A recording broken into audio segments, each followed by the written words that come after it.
Assalomu alaykum. Bugun hamsuhbat ko'rsatuvini ilk sonini suratga olyapmiz. Bugungi mehmonimiz Aldos brendini asoschilaridan Haydarov Dostonbek hamda Almas savdo markazi rahbari Olimjon Axunovlar bizni bugungi hamsuhbat bo'lamiz, xudo xolasa. Xo'p, sizdan so'z boshlasak. Dostonbek Abdulatif, bugun sizlarni ko'rishib turganimizdan juda ham bag'oyatda xursandman. Endi asta-sekinlik bilan biznes sferani qaysidir odamlarda kadr ortida qilib yurgan ishlari, masalan, shaxsan meni o'zimni qiladigan mehnatim, ishlarim kadr ortida qolib ketyapti. Hozir endi bolalar bilan, komanda bilan umumiy o'rganib chiqib, endi mediaga chiqishda darkor deb hozir komandamiz shuni fokusda endi birinchi prioritetga olib chiqdik-da, именно shu masalani. Chunki sekin-sekinlik bilan odamlar bu ijtimoiy tarmoq, bu mobil qurilmalar odamlarni hayotiy asosiy tarziga aylanib boryapti. Shuning uchun bu yerda hozir siz bilan biz qiladigan suhbatlar biz o'zimiz yoritib yoki sizda nimadir bir fikrlar bo'lsa, именно shu biznes sferani rivojlantirish, media sohasiga nimadir asosiy kirib kelishimiz uchun darkor bo'lgan narsalar haqida gaplashmoqchimiz. Siz to'g'ringizda, men to'g'rimda, bu Abdulatif to'g'risida ham asosiy gaplar endi shu. Xo'p, Dostonbek, mana suhbatimizni boshladik. Xudo xolasa, endi o'zingiz haqingizda qisqacha ma'lumot bersangiz, keyin shu suhbatimizni davom ettiramiz. Assalomu alaykum. Mana shu hamsuhbat loyihasini ilk soniga meni taklif qilganlaringiz uchun kichkina bo'lsa ham shu mediada mana o'zimizning tumanimizda, Shahrixonda faoliyat olib boryapmiz. Shuni kichkina bo'lsa ham bir ko'p o'rnida ko'rib taklif qildinglar. Avvalambor rosa ham xursand bo'ldim. Kattakon rahmat. Sog' bo'lasiz. Men Aldos Mebel va Aldos Travel brendlarini yurgizadigan Haydarov Doston ismim. Aldos Mebel bizga ota kasb. Shu endi dadam rahmatli bu asos solgan mebel ishlab chiqarish korxonasi. Davlat tashkilotlariga mebel ishlab chiqarib yetkazib beramiz. Bu Aldos Travel o'zimni yoshligimdan qiziqib kelgan soham edi va sekin-sekin mana shu qiziqib o'zim sayohatlar qilib turib asos solgan bu Aldos Travel korxonasi. O'zim sayohat qilaman va sayohatchilarga juda ham qulaylik yaratish maqsadida birga sayohat qiladigan bitta alohida tur firma ochganman shuni. Endi hammaga qiziq, misol Aldos so'zi o'zi qayerdan kelib chiqqan? Ma'nosi O'zi kelishdan oldin ana shuni aytib o'tib ketishim kerak degan fikr bo'ladi. Mana ana shu savolni berdingiz. Aldos so'zi akamning ismi Alisher, mening ismim Dostonda bosh harflardan olganmiz. Ya'ni Alisher va Dostonni qisqartmasi. kimdan chiqqan bu fikr? Bu akamga menga ham teng kelgan fikr. Bu nomni qo'yilishiga 12 yil bo'ldi. Mana shu 12-yili ikkalamizga ham teng kelgan zo'r fikr deb turib qo'yganmiz mana shuni. Xo'p, bu sizni misol hozir logistika ham bor adashmasam. Logistika. Xitoydan biznes bor, akam biznes bor. Ya siz ham oldin bir borib Men ham bu biznesga aralashib turamiz. Xo'p, nimaga aynan sayohat biznesini tanladingiz? Nima undagan buni tanlash? To'g'risi men qandaydir yoshlikdan juda ko'p kinolar ko'rganimizda endi har xil shaharlarda ko'rardik. Ana shu shaharlarga o'zim borib ko'rishdi. Yaxshi ko'rardim. Keyin yoshligimda geografiyada ham qiziqib davlatlarga, keyin eng asosiy bunga narsa yoshligimizda uyimizda shu jahonning kartasi bo'lardi, ya'ni xaritasi bo'lardi. Dadam rahmatli bizga mana shu davlatlar juda ham ko'p o'rgatardi, top deb. Shunaqangi darajada bo'lib ketganmizki, opalarim bilan ko'zimizni yumib davlat topadigan darajada bo'lib ketardik qo'limizda. Keyin qiziqqanimizdan keyin uni davlatlarda poytaxtlarni shunaqa ko'p musobaqalar o'tkazardi uyda. Keyin mana shu davlatlarga borishga to'xtab, bu qachongacha kino ko'rib o'tkazib boramiz bu narsalarni deb turib borishga qiziqqanman. Mana 2001 safarim 2016-yil bo'lgan bo'lsa, o'shandan beri mana 10 yildan beri sayohat qilib kelyapmiz. Sayohat firmasini ochganimizga 2 yil bo'ldi. Qaysi davlatdan boshlagansiz birinchi? Birinchi Xitoydan boshlaganmiz. Chunki dadam rahmatli 91-yildan beri Xitoyga qatnagan, ko'p bizneslarni Xitoyda qilgan edi. Keyin biz ham tajriba sifatida bor aylanib bir ko'rib chunki mana men 164 marta Xitoyga borgan ekan, dadam rahmatli. Keyin ana shunda sen ham bir borib aylanib bir tanishib kelasan deganda birinchi sayohatim faqatgina o'ynash, unaqa deyarli ish bo'lmagan. Faqatgina bir hafta sayohat qilishga borib aylanib kelganmiz. Sayohat o'zi nima beradi yoki nimani olib qo'yadi? Sayohat olib qo'yadigan narsa bor. Lekin u olishini yaxshi ko'raman, eski xato fikrlarni olib qo'yadi. Yangicha dunyoqarash beradi, yangi fikrlar beradi. keng fikrlashni o'rgatadi. Sayohat misol qanchalik o'zgartirishi mumkin odam? Juda katta o'zgartirishi mumkin. Meni hayotimda, men bilan safarga chiqqan insonlarda hayotida juda ham katta o'zgarishlar sezganman. Bemor odam ham safarga chiqadigan bo'lsa, bemorchiligi o'zi esdan chiqib qoladi. Albatta. Safarda hali mashaqqati bilan bo'lmasam, aslida haligi odam marshrut bo'yicha bormoqchi bo'lgan shaharga o'sha o'zini jamoadonini ko'tarib yoki samolyotda yoqdan bu yoqqa uchish kerak. Havo almashtirish birinchi o'rinda. Ha, demoqchimanki, o'sha narsalar aslida birinchi o'rinda unutiladi. Asta-sekinlik bilan u hammasi emotsiya shu odamda aktivnessini ko'tarib yuboradi-da o'zi. O'z bilmagan holatda o'zi organizmi shunga o'rganadi. U keyingi siz aytayotgan narsalar bu yerda to'g'ri safar qilish uchun aytaylik odam o'zini molini, mablag'i bilan kirishadi, lekin molini, mablag'ini manfaatli bir yo'nalishga sarflaydi deb o'ylayman. Chunki u yerdan siz aytmoqchi olib keladigan narsalari juda ko'p. Aytaylik bitta safarga oddiy o'rtacha $1200, $1000 asha Turkiya safarlariga ketadigan bo'lsa, qaytib kelganingizdan keyin siz faqatgina u yerdagi pul bilan o'lchab bo'lmaydigan. Odamlarda ovqatlanish madaniyatini ko'rib kelasiz, kiyinish madaniyatini albatta nimadir sotib olish shart emas men deb o'ylayman. Sayohat misol sayohatdan olinadigan qanaqadir taassurot bo'ladi, shuni boshqa nimalar bilandir almashtirish mumkinmi? Taqqoslash mumkinmi? Sayohat Men uchun yo'q. Mazza bilan boshqa narsa. Men uchun yo'q. Kimdir masalan haligi o'zini yoqtirib qiladigan ishi bor, hobbisi bor, uni tanlaydimi yoki sayohat tanlaydimi? Misol odamzod. Endi o'zingiz uchun, siz uchun. Men uchun yo'q. Boshqa narsalar bilan umuman solishtirib olmayman ham hatto. Nechta davlatda bo'lgansiz? 14 ta davlatda bo'lganman, lekin Xudo xolasa yana yaqin kunlarda safarim bor. Mana shu sayohatim 47-si bo'ladi. Umumiy 47-chi yoki 15-chi davlat bu. Qayerga sir bo'lmasa? Turkiyani. Chunki Turkiyani rosa yaxshi ko'raman. Boshqa shaharlar. Bu biznes sayohatmi yoki oilaviy? Bunisi o'zim uchun sayohat. Ha, shu o'rinda yakka o'zi sayohat qilishmi yoki oila a'zo yoki do'stlar bilan?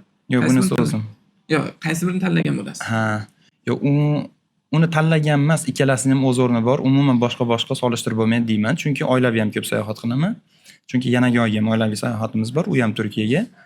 Do'stlar bilan, yoshi katta insonlar bilan ko'p chiqaman. Mana bilasiz, Instagramda ko'rasiz. Chunki meni asosiy mana shu biznesda klientlarni jalb qilish yo'nalishim shu. Yoshi katta insonlarni chet elga olib borib ko'rsatish. Chunki ko'p insonlarda farzandlarning vaqti yo'q yoki bo'lmasam agar o'zi ham boradigan bo'lsa, malakasi ham yo'q va moddiy tomonlama qiyinchilik bo'lishi mumkin. Shuning uchun men yo'nalishim shu.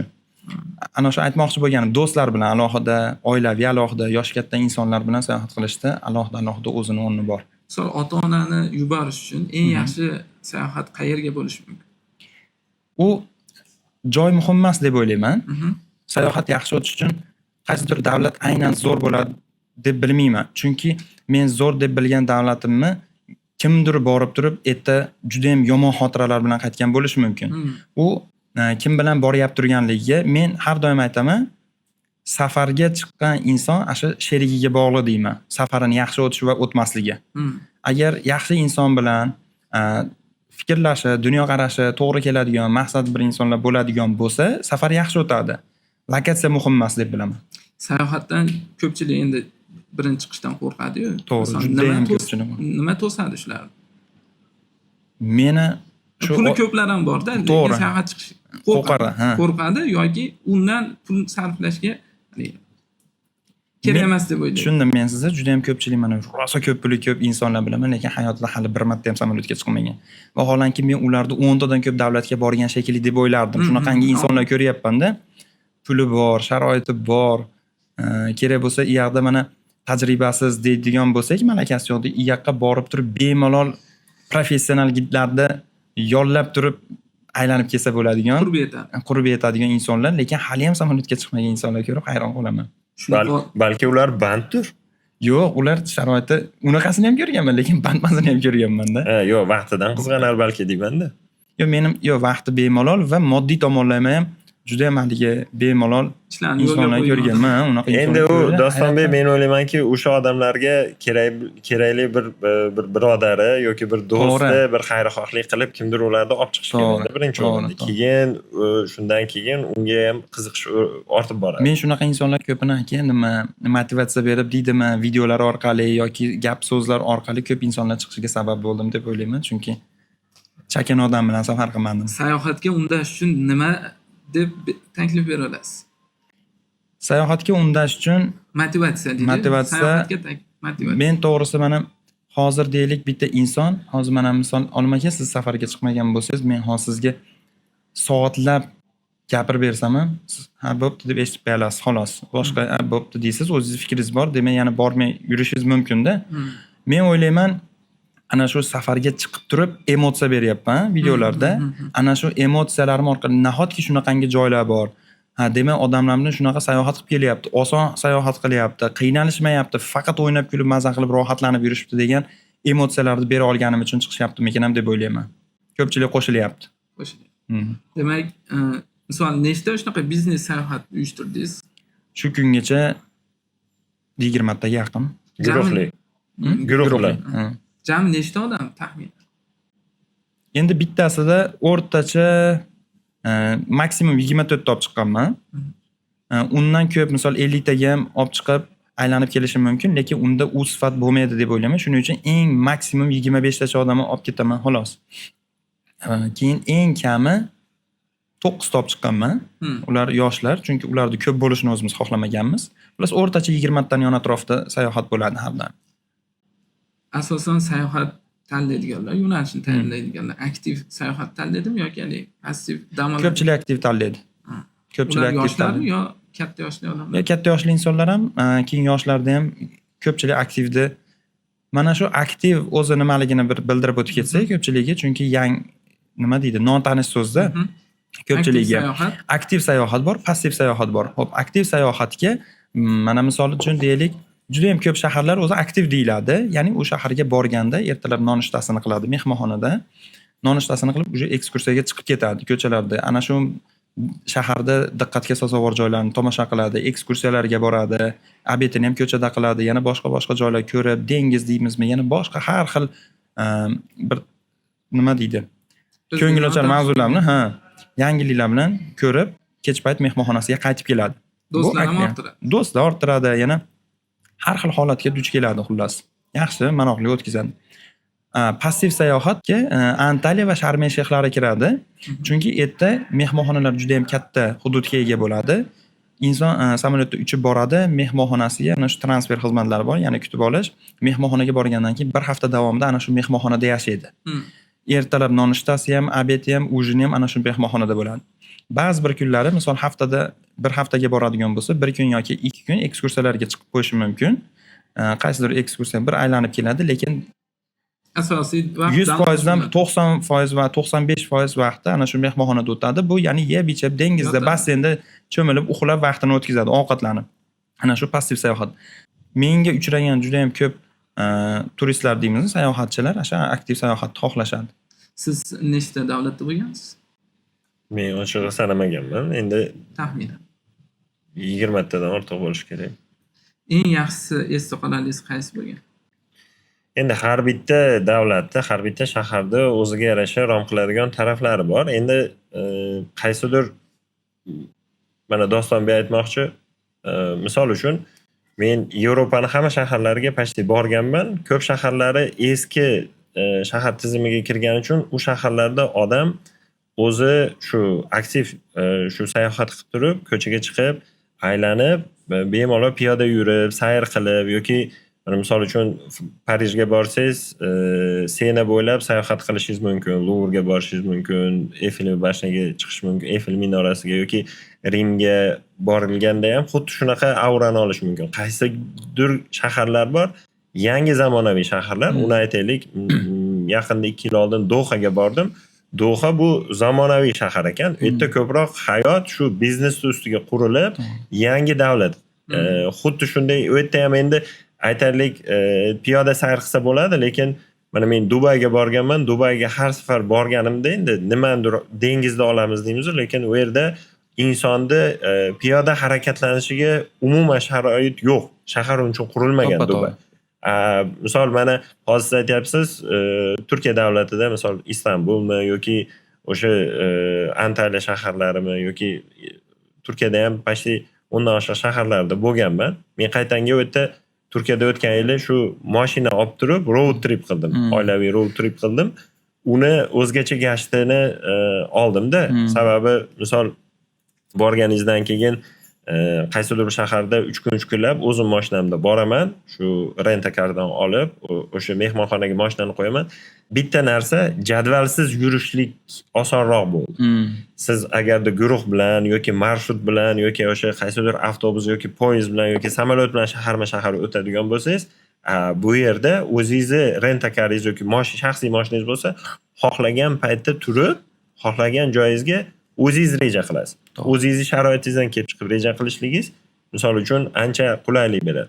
Endi o'zi ochig'i bu yil shu harakat qilib turibman, balki yoz oylariga shu Yevropaga mashinada bormoqchiman o'zim, oilaviy.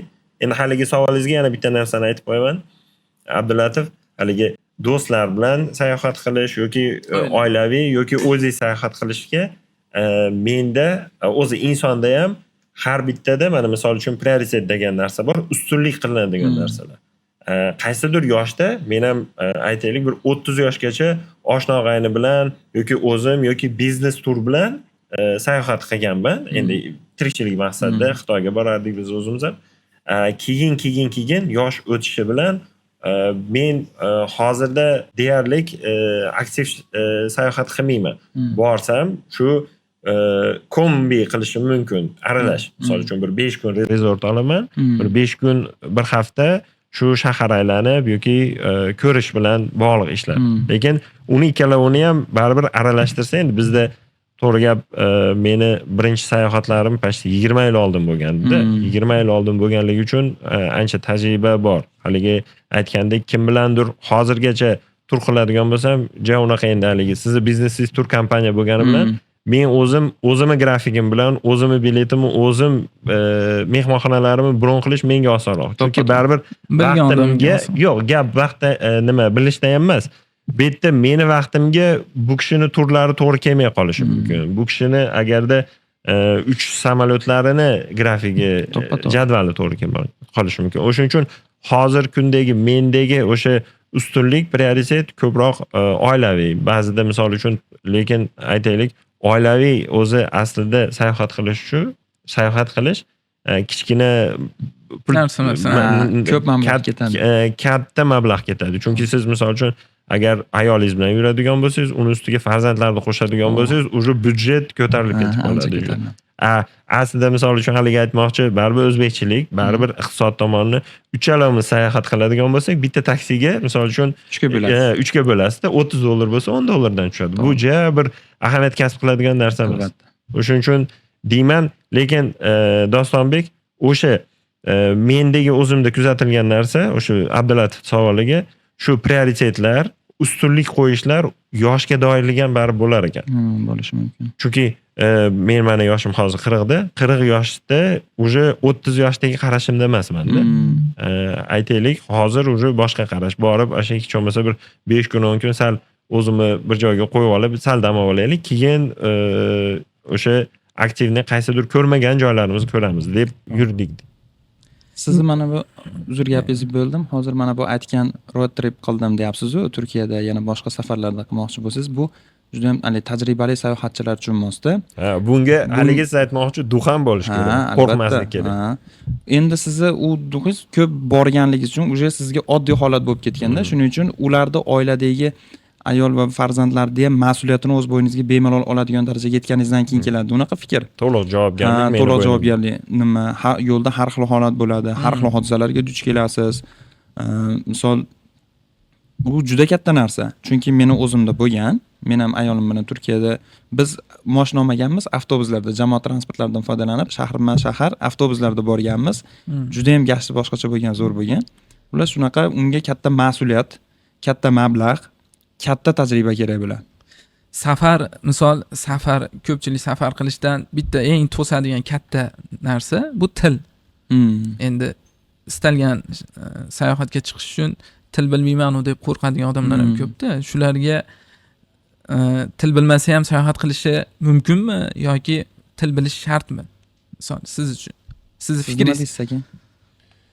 Yo, til bu eng katta narsa, lekin to'siq deb o'ylashadi odamlar. Yo, endi to'g'ri, to'siqlikka to'siq. Endi baribir qandaydir asosiysi boshlab olish kerak-da buni. Boshlab olgandan keyin dunyoni bitta umumiy tili bor, shu soqov tilida. Shu hamma bir-biriga misol biz o'zimiz, men hozirgacha misol uchun rus, ingliz tillarini bilaman men o'zim.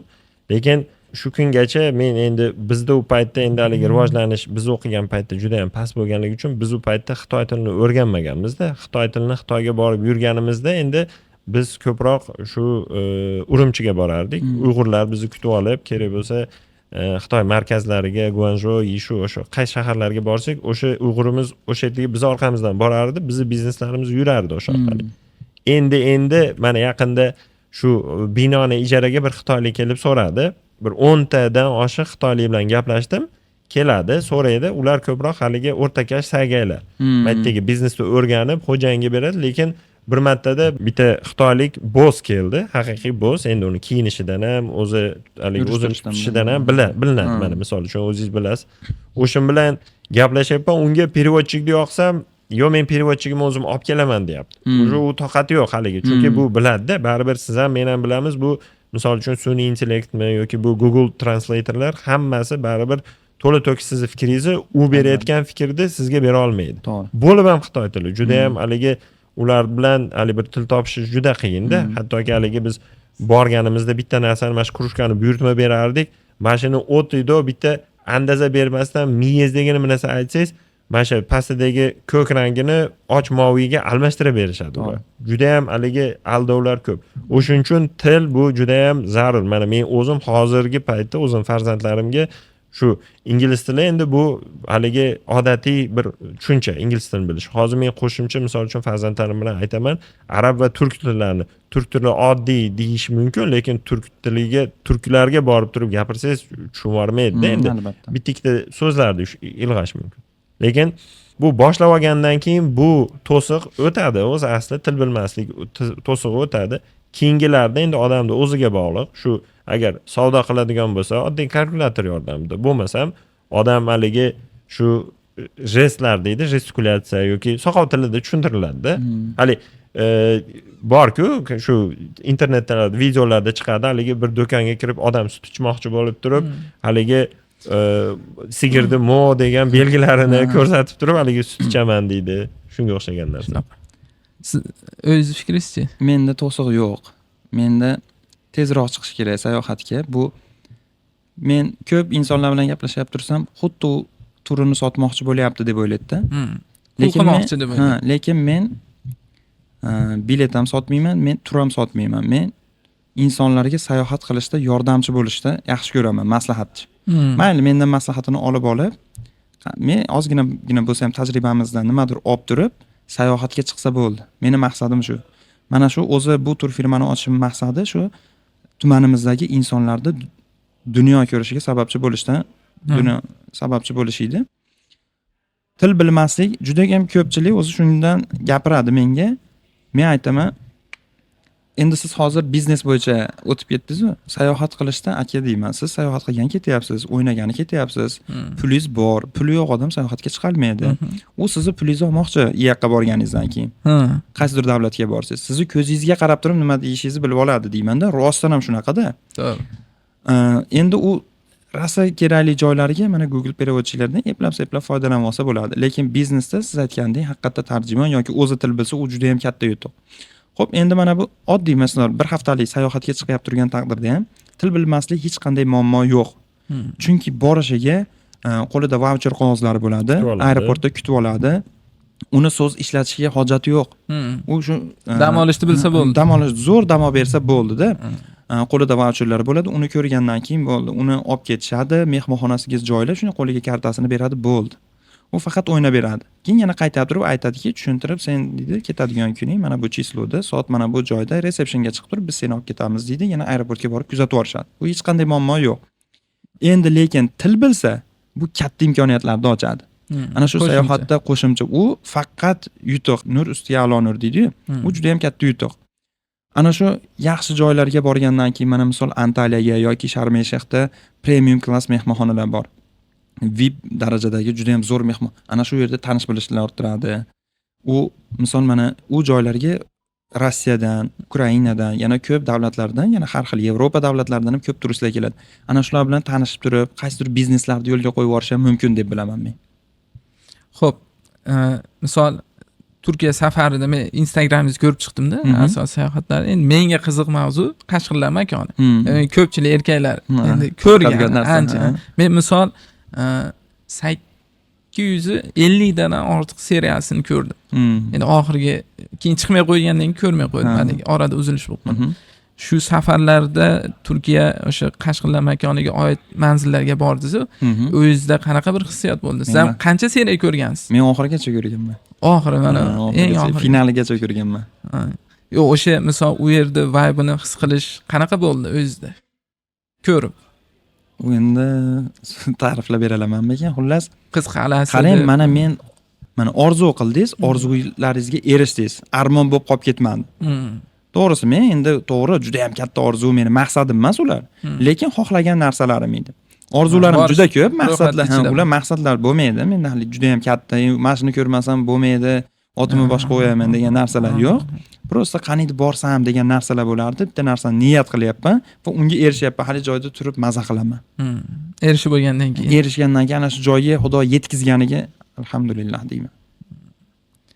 Men ayniqsa o'sha joylarni ko'rdim, keyin yana o'sha Lekin yana bitta narsa, bu turklardagi bu ishlar, bu biznesni uriniga olib chiqilgan narsa. To'g'ri. Именно davlat o'sha shu kinokompaniyalarda rejissyorlarni moliyalashtiradi.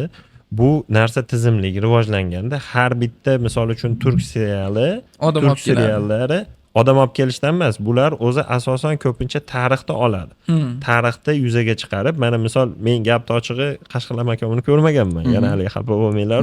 Lekin haligi turkda misol uchun tarixini o'qiganman, bilaman. Turklarda tarixlarini misol uchun o'sha Abdulhamidxon seriallarini ular olishdi, keyin anavi Muhtasham 100 yilda olishdi. Bu har bittasi o'sha turk tarixiga o'rnashgan narsada.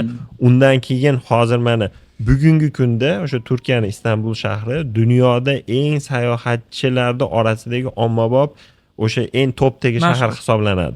Nimani evaziga bular o'sha imенно shu o'zini seriallari bilan, o'zini turk tarixi va madaniyatini yoritish bilan har bitta o'tdagi ishlatilgan o'sha ssenalar, o'sha bitta kadr ortidagi narsalar bu juda katta mablag' sarflangan. Oddiy choy ichishni o'zi ham ancha qiziqtiradi.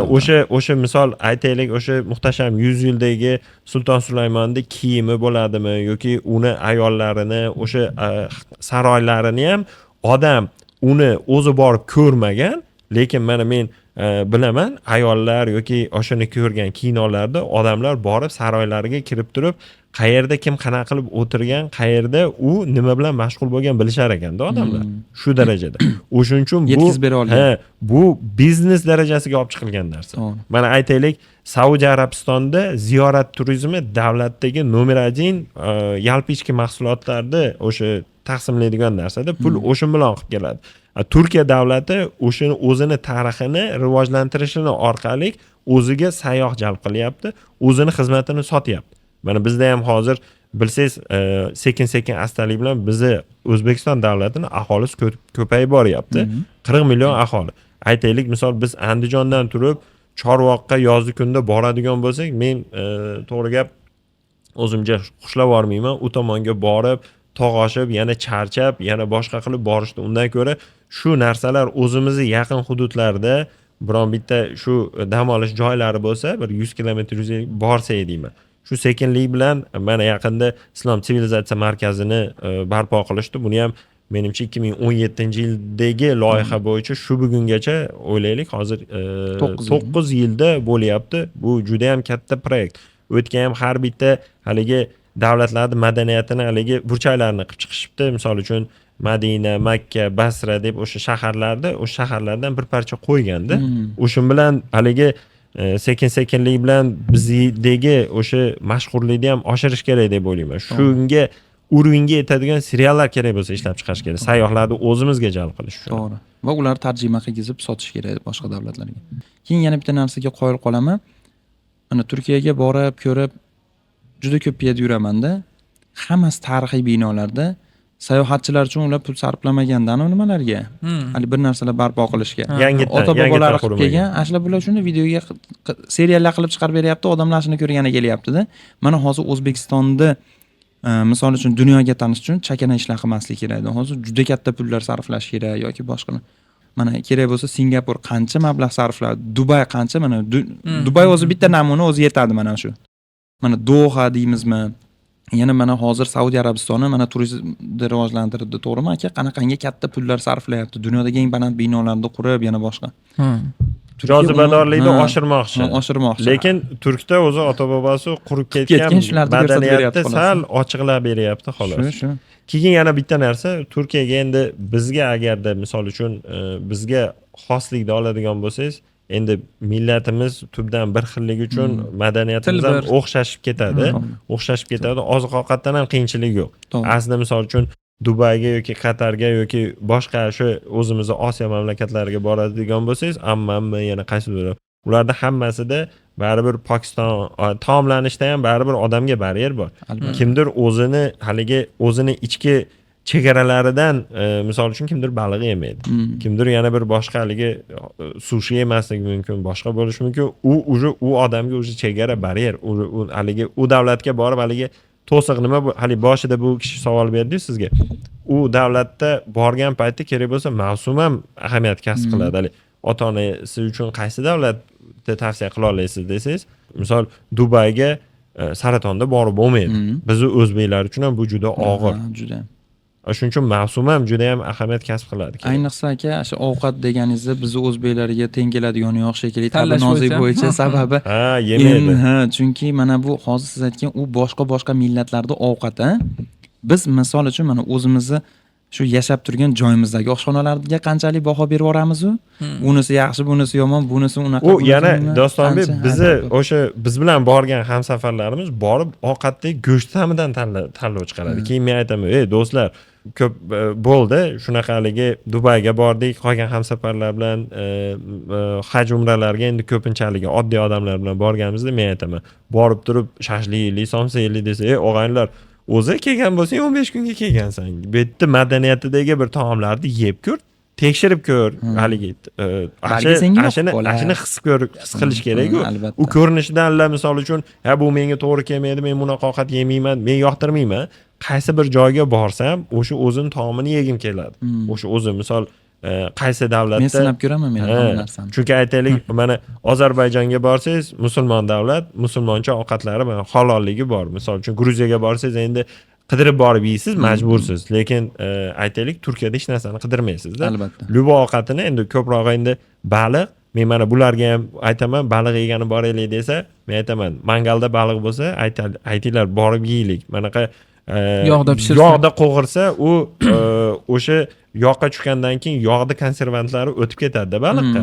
Misol u baliq yedingizmi, tovuq yedingizmi, mazani buzib qo'yadi. Bir xil ta'm beradi. Sen bo'li misol uchun kimdir sousga qo'shib yeydi, baribir endi taomga keladigan bo'lsak, yaxshisi o'sha davlat o'zini taomlarini tatib ko'rish kerak. Tatish kerak, yeyish kerak. Albatta, u boshqacha narsa bo'ladi. Bizda turk restoranlari ommalashgani, unga sabab ham o'sha filmlar bo'lishi ehtimoli. Albatta. O'sha ko'p. Keyin yana o'sha Instagramga qaytsak, endi sizni misol tengdoshmiz, parallel sinfda o'qiganmiz, lekin haligi ko'p gaplashmagan bo'lsak ham Instagramingizni anaqa qilib chiqdim men. O'rganib chiqdim, ko'rib chiqdim videolaringizni boshdan oxirigacha. Keyin Nusret bilan ko'rishganingizni ko'rdim. Qanchaga tushdi? Nusret bilan ko'rishganimmi? Endi o'sha misol ko'pchilik aytadi, Nusretni restoraniga kirsang, uni kutish, uni bo'lish vaqti bor, bo'lmaslik vaqti bor. Keyin summa ham menimcha baland summa bo'ladi. $250 tushgan. Shuni yegan ovqatimizga shu to'laganmiz bo'ldi.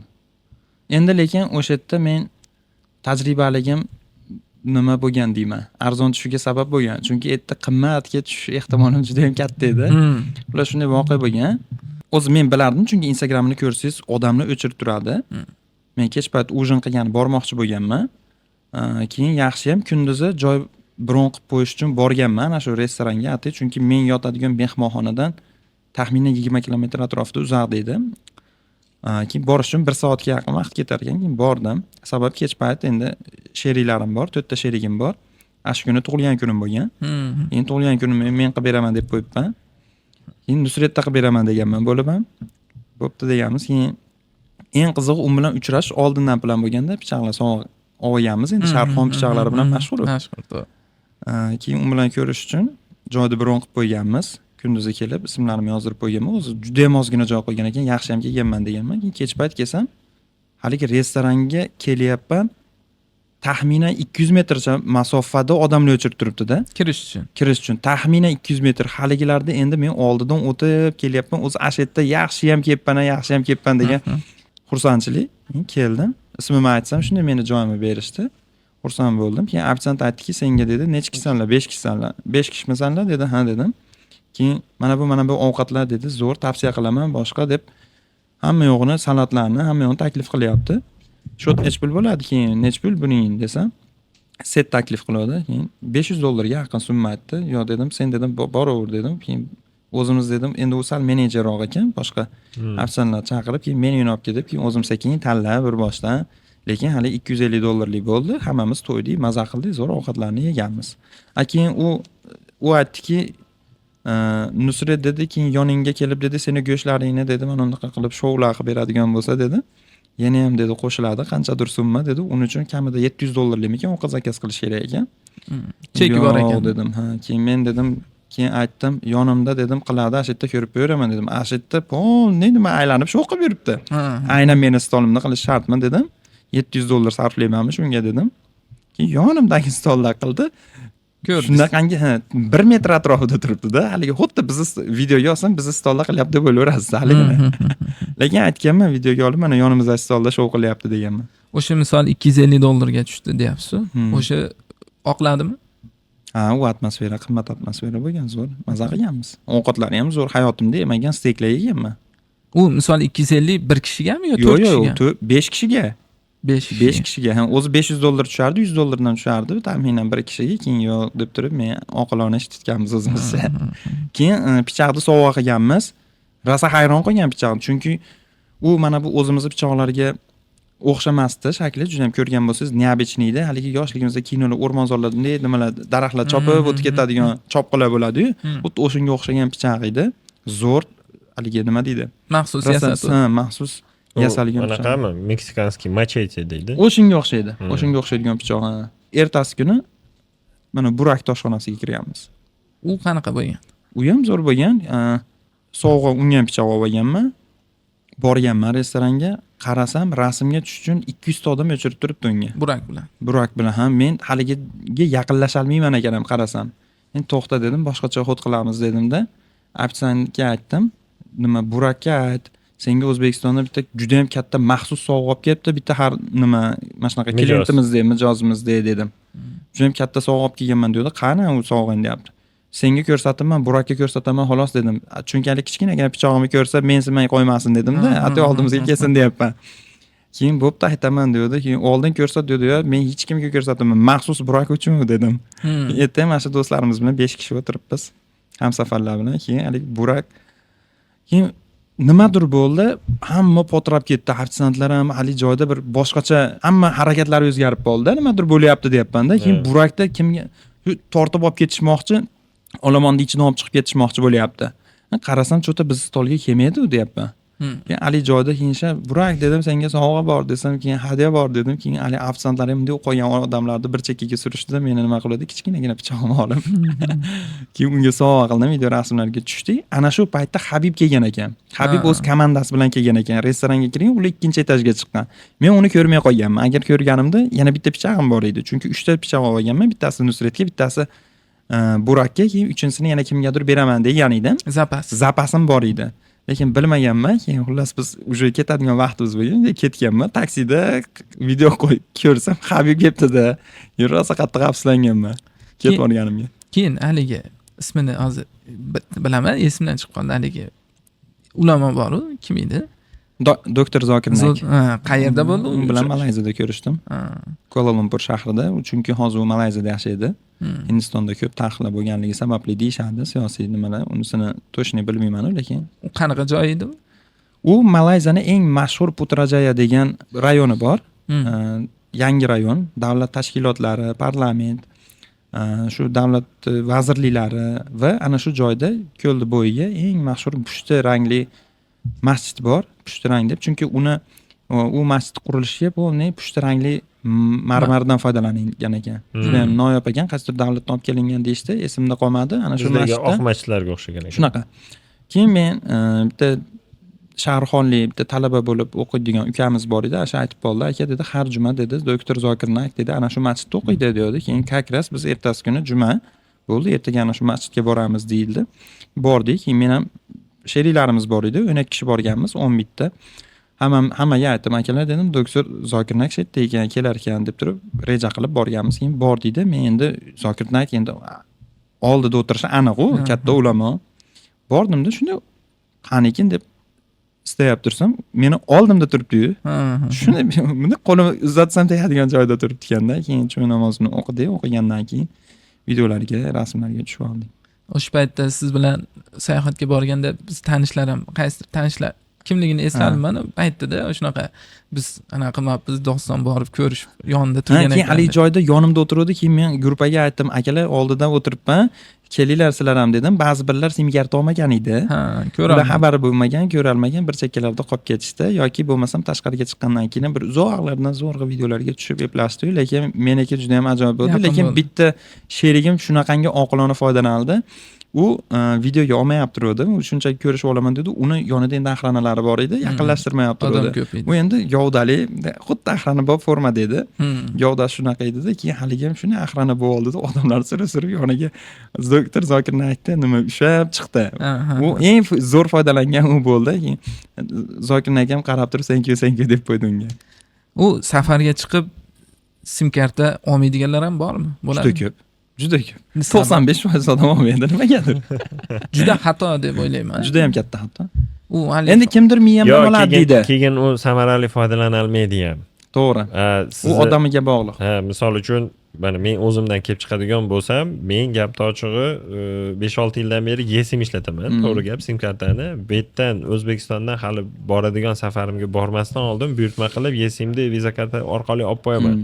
Borib bu yerda aeroportdan Wi-Fi ga ulan yoki birinchi o'rinda baribir endi meni boshimda ota-onam bor. Ota-onamga birinchi o'rinda xabar berib qo'yishim kerak. Berib qo'yganimda asnosida baribir endi ish yuzasidan o'zimni hali biznesimga doir masalalarni baribir hal qilib qo'ymasam bo'lmaydi. O'rtada 5-4 soat baribir qanaqadir bir vazifalar bo'lib qolishi mumkin. Aytaylik, bu kishi aytmoqchi, u endi odatiy hol. Misol uchun bir 20 kishi bilan safarga borsangiz, undan 3 kishi, 4 kishi olishi mumkin. Biz endi men gap ochig'i shu yesim olib qo'yaman. Ancha yildan beri o'rganib olganman. Men ham aeroportda olaman. Yaxshigina bo'lib qoldi. O'zbekistonda olish ancha qulay bo'lib qoldi. To'g'ri, juda ham qulay. Ko'pchilik Wi-Fi ishlataveraman deydi-da, lekin iqtisod qilaman xato qilgan iqtisod qilaman deydi. Ana shu iqtisod qilaman degani yutkizishlari ko'p bo'ladi. Bebaho emotsiyalardan, bebaho xotiralardan qolib aytaylik, hozir misol uchun qaysidir davlatda hech bo'lmasa shu bir 10 gigabayt yo 20 gigabaytingiz bo'lsa $20 yo $30 da. Shunaqa. Agarda mana misol Misr davlatlarida $3, $4, $5 bo'lsa. Arzon. Tailandda, mana misol Indoneziyalar juda ham arzon. Endi men borganim Saudiya, lekin Saudiyada qimmat. Saudiyada qimmat. Lekin juda qimmat emas. Yo'q, lekin borib ishlaringizni bitirib qaysidir, keyin yana bir narsani aytib qo'yish. Bizga nisbatan qaysidir mehmonxonaga borib turib, mehmonxonani Wi-Fi-ni ishlataman desa, mehmonxonani baribir Wi-Fi-yi siz xohlagan internetni bermaydi. Tezligi bo'yicha aytyapman. Tezligi bo'yicha aytyapman. Men mana misol uchun Yevropaning juda ko'p davlatlarida bo'lganman. Fransiyada internet tezroq ekan. Italiya, Germaniya, Avstriya shu davlatlardan solishtirgan.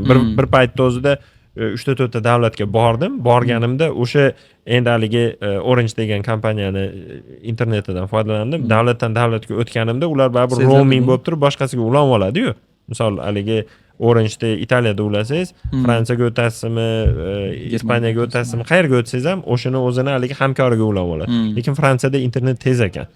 Haligi dunyoni anaqasida reytingida misol uchun Singapur eng tez internet bo'yicha haligi balad bo'lsa, mehmonxonani Wi-Fi'yi baribir soto internetda tez bo'lmaydi. Chunki bir vaqtda o'zida uni yuklamas ko'p bo'lib qolishi mumkin.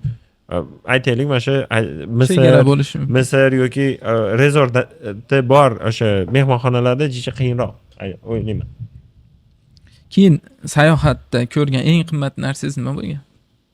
1 million nechdir so'mma yozib qo'yibsiz Instagramga. Ha. Buyum sifatida aytyapsizmi? Ha, endi umuman. Buyum sifatida shaxsan endi magazinga kirib so'raganim, mana shu 1 milliard 319 million dollar. Yo'q, adashdim. 1 million 319 ming dollarlik soat bo'lgan. Soat. Qaysi firma esingizda? Richard Mille. Turbillion. Yana bittasi ko'pgina sonli modeli. Nomi Turbillion ekan. Demak, haligi Men Jakonda ko'rdim. Jakonda. Soat. Leonardo da Vinci'ning asari. Asari. Uni Louvre'da ko'rdim endi pulga nisbatan oladigan bo'lsa. U endi siz sotib oladigan buyum haqida aytdingiz-a? Men ashuna. Endi umuman o'sha qiymat jihatidan qimmat narsa. Umuman. Tushundim. Endi u binolar boshqa narsa. Qo'l bilan ushlab ko'rish mumkin bo'lgan o'zingiz bilmagan holatda mashina ko'rgandingiz, albatta. sportkar, uni qiymati Endi bu men soatdan ko'ra aynan qimmatroq. keyin mana misol 10 yil bo'ldi, u hamma narsa esingizda ham turmaydi-yu. Bu yaqinda bo'lganligi uchun aniq esimda. Shu Richard Mille magazinini ko'rib turardim, hali mashhurlarda Instagramda ko'rib turardim, qo'lda soatlarni Richard Mille deyishardi. Keyin Richard Mille'ga kirdimda. Hali hamma hijolat bo'ladi, tortinadi odamlar. Menda unaqa tortinish nimalar umuman yot narsa. Keyin kirdimda aytdim. Meni pulim yo'q, sotib olgani dedim. Men dedim, oddiy odamman dedim. Lekin bir kun emas bir kun sotib olishim mumkin dedim. Shuning uchun seni modellaringni men Instagramda ko'rardim dedim. Shuning uchun bir qator aylanib chiqib ketaman desam, haligilar shunaqangi hurmat bilan qarayapti endi. Haligi men o'zimdan bir narsa yasab, bir bola bo'lib, haligi soxta bo'lib kirmadim-da. Tabiiy ravishda kirsam, muomalani ham shunaqangi qilishdi. qaysidir bilmayman, soat oladiganga bunchalik muomala qilishmasa kerak. Zo'r maza qildik, gaplashib chiqdim. Rolex'ga kirsa, misol, aniq puling bormi, yo'qmi deb bitta videoda ko'rdim-da. Puling bo'lsa, kirsang, shoting ko'rasan, keyin ko'rsataman degan narsa ham bor ekan. Yo'q, unaqa narsa yo'q, men ko'p Rolex'larga kirib chiqaman. Qaysidir rolikda ko'rdim endi, haqiqatmi. Endi ko'p mana shu yangi sayohatchilar bor. Hayotida endi bir marta, ikki marta yo qaysidir shaharga borib qo'ygan shuna chala blogerlar ko'p aytib ketyapti. Juda ham ko'p fake ma'lumotlar. Juda ko'p fake ma'lumotlar. Qarayman, endi hammasiga men izoh berib chiqolmayman. Yoki seni gaping xato deb men ular bilan tortishib chiqolmayman. O'zim ham umuman tortishni yomon ko'radigan insonman. O'sha miyag'imda kulib qo'yib o'tkazib yuboraman-da. Shunaqalar ko'p. Keyin Sip Lounge haqida ham video qo'yibsiz. Sip Lounge'lardan foydalanish bo'yicha ancha yaxshi. Men misol ana bekargalik narsalar. Viza karta olganman. Lekin undan foydalanish uchun qayergadir ro'yxatdan o'tish kerak dedi. Unga kirsam ro'yxatdan o'tib bo'lmadi. Endi haligina foydalanmoqchi bo'ldim. Ade o'shuning uchun olganman. Lekin foydalanish imkoniyati bo'lmadi. Nimadir xato ketdi. Shunga qaysi davlatda, nechta davlatda, qaysi aeroportlar, nechta aeroportda, dunyodagi xohlagan aeroportda yo'q, siz kirganingiz, qaysi aeroportlarda Sip Lounge'ga kirgansiz? O'zbekistondagida birinchi o'rinda albatta. Keyin eng zo'rlardan biri ham O'zbekistondagi deb bilaman. Yaxshimi? Yaxshi, zo'r. Toshkentda faqat. Xizmatdan boshqa joyda mencha Samarqandda bor, Toshkentda bor. Mana Namanganda, Andijonda, Farg'onada yo'q. Bilmayman, Andijondan uchganman. U yerda bo'pti, hozir bu joyni o'tkazib yuboray. Xullas shunaqa hamma tushundi deb bilaman. Eplab chiqib ketsangiz bo'ldi. Eplab ichib oling, xullas. Eplab qo'yib oling keyin. Biz eplab qo'nalmadigan Farg'onaga qo'ndirdi. Hurmatda olib qo'yganman ekan, xullas eplab qo'nalmadigan. Juda uyatli holat. Keyin Sip Lounge'larga kirganim. Xo'p, O'zbekistonnikiga, ya'ni Toshkent xalqaro aeroportiga, Tailandnikiga, Malayziyanikiga, Abu Dhabi, Birlashgan Arab Amirliklarida, keyin Istanbul, yana qaysidir joylarga kirganman. Biz bir safarga borganimizda Abu Dhabida 18 soat bo'lganda, persatga bo'lgan. Shunda endi biz kutib o'tirganmiz, yotganmiz, turganmiz, xullas bo'lganda, keyin samolyotga chiqib ketishdan oldin persatga bo'layotganda ikkita ayol, bitta erkak, yoshi katta kelyapti, yuki bor, men ko'tarishib olib keldim. Endi keyin hamma persatgani kutyapti-da, keyin halilar yo'q bo'lib qoldi. Keyin samolyotga chiqish boshlandi. Ketyapsak, qo'lda ovqatlar, hali xotinlar. Hmm. Xotinlar yosh katta xotin, ya'ni kishi xotinlar. Keyin ko'rmadinglar desam, deydi bizga deydi jiyanim manaqa karta beruvdi deydi, zo'r ekan, hozir deydi zo'r ovqatlar yeb chiqyapmiz. Deb Ekan. ular o'sha yerda faqat dam olganda. Chunki perisatga biz 18 soat endi o'tirdik. Ha. Ular 18 soat maza qildi. Demoqchiman, u juda foydali narsa Ha, ekan. judayam foydali narsa. Jiyani Albatta. shunaqangi aqlli ish tutgan ekan. Misol 3 ta odam, ya'ni yosh katta odamlar Malades, maza zo'r qilgan. sharoit qilib beribdi. Ha. Yaxshi Demoqchi- narsa, seplamujlardan foydalanish kerak. Tayyor bekarga bo'lgandan keyin, pul to'lamaganingizdan keyin shunaqangi yuqori servis, zo'r ovqatlar, shvedskiy stollar bo'lgandan keyin yuvinish joylari bor, hammomlari bor. dam oladigan joylar. Dam oladigan joylari, zaryadga qo'yadigan hamma bemalol, xotirjam, juda ham zo'r. Oddiy o'sha perisatkada o'tirsak, o'tirgan joyimizdan turgizyapti-da, ya'ni xodimlar. Ha desa, o'sha biznes klassda kelganlar uchun joy qilib beryapti. Alohida. Juda ham keyin bilsangiz aeroportda nimani noqulay, ana bir yotolmaysiz, chunki ana o'rtasida mana qo'l qo'yadigan joylari bo'ladi, vahsha noqulay. Simplamujlardan foydalanish kerak. Ayamaslik kerak. Boya misol taom to'g'risida gaplashdik. Eng mazali taom qayerda bo'lgan? Siz uchun Albatta Turkiya. qaysi taom? Uni qaysi birini teni aytolmayman, lekin endi meni eng yaxshi ko'radiganim albatta marjmay sho'rvasini ichaman. Men rosa yaxshi ko'raman. Turkiyada marjmay sho'rva ichaman, keyin ko'proq kofta yeyman, keyin baliq ekmeklar yeyman. Hammasini o'zgacha nimasi bor, lekin asnomdoy o'sha marjmay albatta ichaman. Bizda hech ham o'xshatisha olmaydi. Yaqinda Ziyoxonov bloger bor, o'sha video qilibdi. Taomlar bo'yicha Taomlar to'g'ri. to'g'risida ko'rib endi haligi ishtahalar ochilib ketdi. Juda zo'r. Zo'r, vahsha zo'r. Keyin kahvalta, ya'ni nonushta deyiladi. Nonushtasi turklar nonushta qilishi bitta katta marosim deydi. Siz bilan biz harakat qilib ham haligi hafsala qilib ham o'xshata olmaymiz. Ularda odatiy bitta kundagi nonushtasi nishoning. U madaniyat ular. Madaniyat. U madaniyat darajasiga chiqqanlik. Bizda uchalamiz ketib bir osh yeb kelamiz deb turib kech payt qilganimizdek, biz mana siz aytmoqchi 10 yildirki, endi biz oilaviy ko'pincha shu opam, xolam, o'g'illari oilaviy ayollari bilan chiqib biron bitta nimaga, shu mehmonxonaga borib turib biznes zavtraqda o'zini olamiz. Shu shvedskiy stol, boshqa endi bu yerda unaqa turk nonushtasi deyarli yo'q. Bo'lsa ham yoqmaydigan darajada bo'lishi mumkin. Toshkentda endi sekin-sekin shu madaniyatga boryapti. Endi odamlar ham, biznesmenlar ham men Dostonbek bilan yoki siz bilan ko'rishib gaplashadigan bo'lsa, shu nonushtaning ustida gaplashishadi ular ko'proq. To'g'ri. Shu bitta faqat turklarda bu juda ham ommalashib ketgan. Aslida hali English breakfast deydi. Bu inglizlardan kelib chiqqan. Inglizlar misol uchun bir piyola choyni ustida, misol uchun anaqa qora choyda shu angliskiy choy deydi, lekin qora choyda. Turklarda bu madaniyat darajasiga olib chiqilgan narsa. Biz mana o'zim vaznni ushlash uchun, shu haligi trenovkada ba'zidan qilish uchun kech payt deyarli ovqatlanmayman. Menga bu qulay. Ertalab yaxshi ovqatlanaman, obedda o'rtacha, keyin kech paytga sal meva yoki sok-pok shunaqa nima qilishim mumkin. Hali oshlarga xushlamayman kech paytga.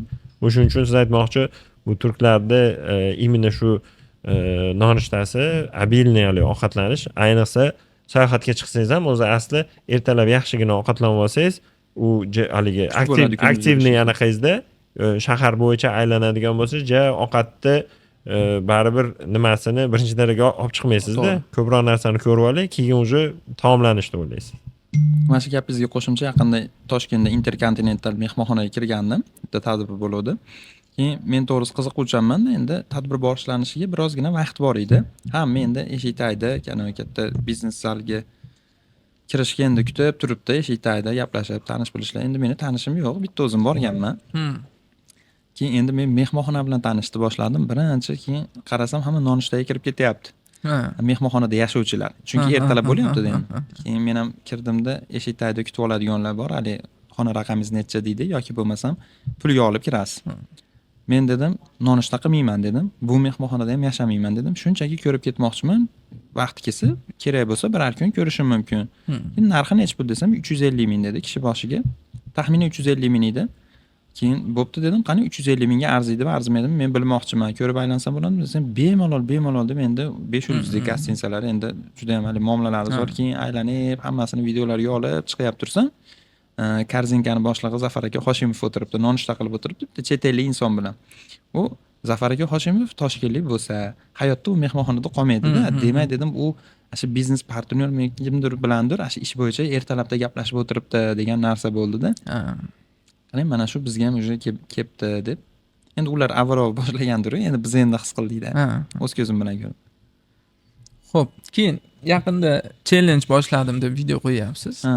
Misol o'g'lingiz bilan. Ha, O'g'lingiz bilan ha. yurdingiz. piyoda. Bir ikkita anaqalarni ko'rdim. Bunga nima sabab?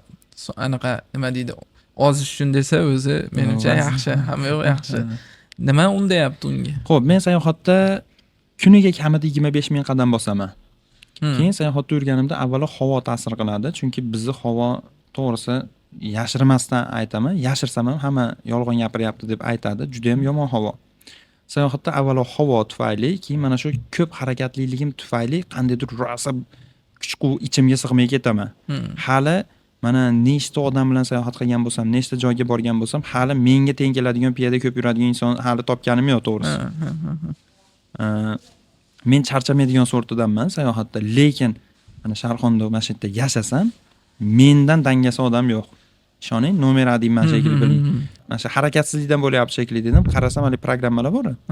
Fitness Здоровье degan programmalar qarasam, kunda 1600, 1700, maksimum 2,5 ming qadam yuryapman ekanda. Chet elda bo'lsa 35 ming qadam, 40 ming qadam yurgan kunlarim bo'lgan.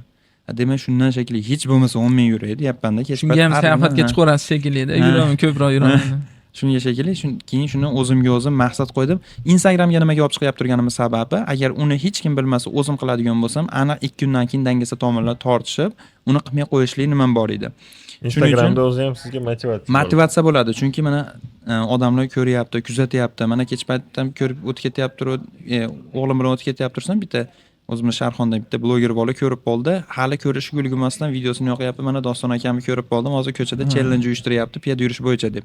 Keyin yana bitta xursand bo'lgan narsam, meni ko'rib turib, piyoda yurganni, programmalarni screenshot qilib turib, sizda mana ko'rib, biz ham mana shu challenge'ga qo'shildik, men ham piyoda yurishni boshladim degan insonlar yozdi. Ana shu u yana ham zo'r motivatsiya bo'ldi. Ko'rib xursand bo'ldim. Ya'ni Sharxon chang deyapsiz. Endi Sharxon emas, umuman o'zimizda chang. O'zbekistonda havo, lekin Sharxon eng cho'qqisida tursa kerak. Ya'ni bitta videozda ham aytasiz, allergiyasi borlar uchun yaxshi manzil deb bitta joy tavsiya qilibsiz. Turkiyadagi Buyukada degan orol, dahshat. Havo zo'r. Dahshat. Vobshe dahshat. Mana bo'lmasa Istanbuldan 1 soatda kemada boradigan joy. Haligi Bursadami? Yo'q, Buyukada oroli bor. Bursada. Yo'q. Istanbulda haligi Buyukada degan orol bor. 1 soat 20 minutda yetadi kemada. Istanbulda o'zi havosi zo'r. Yo'q, o'sha uni joylashgan joy Mudaniyada-da.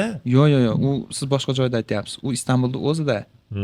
Istanbulda Buyukada degan orol bor, kichkinagina. Rosa kichkina, yerda mashinalar yurmaydi. O'zini jamoat transporti bor, hali elektrokarlar qilib qo'ygan. Keyin shu obodonlashtirish boshqarmasini, keyin politsiyani mashinasi yuradi, boshqa mashinalar yo'q. Suvda o'rtasidan. Orolcha. Kichkinagina orolcha, zo'r. O'zi Istanbulda havosi zo'r. Lekin mana bu Buyukadani havosi dahshat, lekin uni sal teparog'iga chiqdikda cho'qqisiga. Ana shu mashina olib borib bergan elektrokar, u olib borgan joydan yana peshkom tepaga chiqasiz ekan. Hali joyga chiqdim, men hayotimda unaqa toza havoni bilmadim. His qilmaganman. Balki bilmayman, qayerdadir his qilgan bo'lsam, yo'q, unaqasi yo'q shekilli deb o'yladim. Hali joyda qattiq ta'sirlanganimdan keyin video qilishga majbur bo'ldim. Keyin o'sha yerda ham boshqa ko'pchilik aytdi o'zbeklar. Havo dahshat dedi, o'zi turklar ham aytdi. Gaplashib qoldik, vobshe zo'r ekan. Chunki men mana o'zimga mana shu o'rnida aytib o'tishim kerak. Bizda juda ham ko'pchilikda allergiya bor O'zbekiston aholisida. Juda ham ko'pchilikda, menda yo'q, yoshligimdan bo'lmagan. Ayniqsa yosh bolalarda ko'p. Ayniqsa yosh bolalar, o'zi ayolimda juda ham kuchli bo'lgan, rosa qiynalardi allergiyadan. Farzandlarimda ham shunaqa bo'lardi. Mana chet ellarga chiqyapmiz, hozir umuman allergiya degan narsadan muammo qolmagan. Shu ozginagina havo almashtirishdan.